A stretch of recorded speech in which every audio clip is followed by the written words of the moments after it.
Assalamualaikum warahmatullahi wabarakatuh.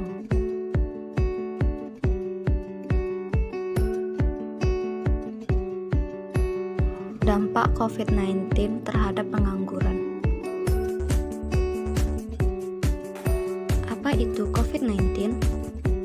COVID-19 adalah penyakit menular yang disebabkan oleh sindrom pernafasan akut coronavirus 2.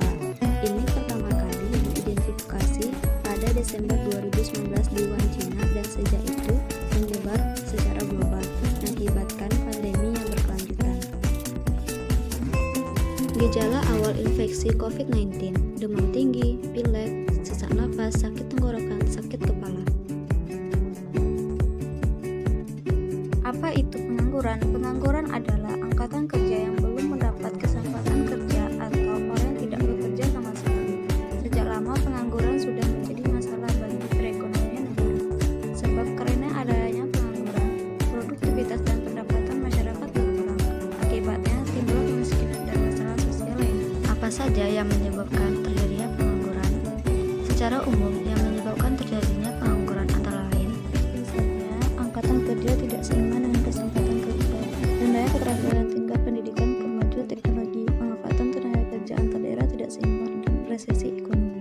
Bagaimana cara mengatasi pengangguran?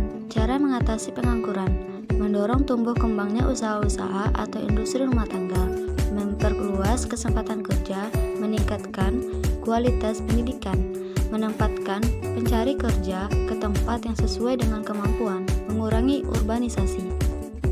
Lantas bagaimana dengan kondisi sekarang?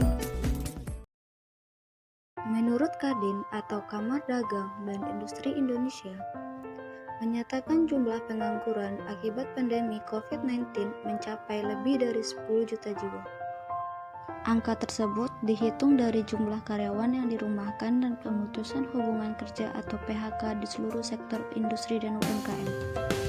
Wakil Ketua Umum Kadin Bidang Hubungan Internasional, Sinta Kamdani, mengatakan tingkat pengangguran tertinggi berasal dari industri tekstil. Jumlah pengangguran sektor padat karya tekstil dan produk tekstil mencapai 2 juta jiwa. Selanjutnya industri alas kaki sebanyak 1 juta jiwa. Jumlah tersebut akan terus bertambah jika pandemi COVID-19 tak kunjung selesai. Menurut Badan Pusat Statistik, jumlah pengangguran dari Februari tahun 2016 sampai 2020 terus meningkat. Untuk mengatasi lonjakan pengangguran, pemerintah harus melakukan dua hal, yakni menjaga permintaan dan mempertahankan ketersediaan pasokan. Oleh karena itu, pemerintah harus mengeluarkan intensif yang mampu mempertahankan daya beli masyarakat. Di sisi lain, pemerintah harus menjamin ketersediaan bahan baku dan tidak menutup seluruh aktivitas produksi. Arus barang logistik juga harus dipastikan kelancarannya meskipun ada kebijakan pembatasan sosial berskala besar atau PSBB.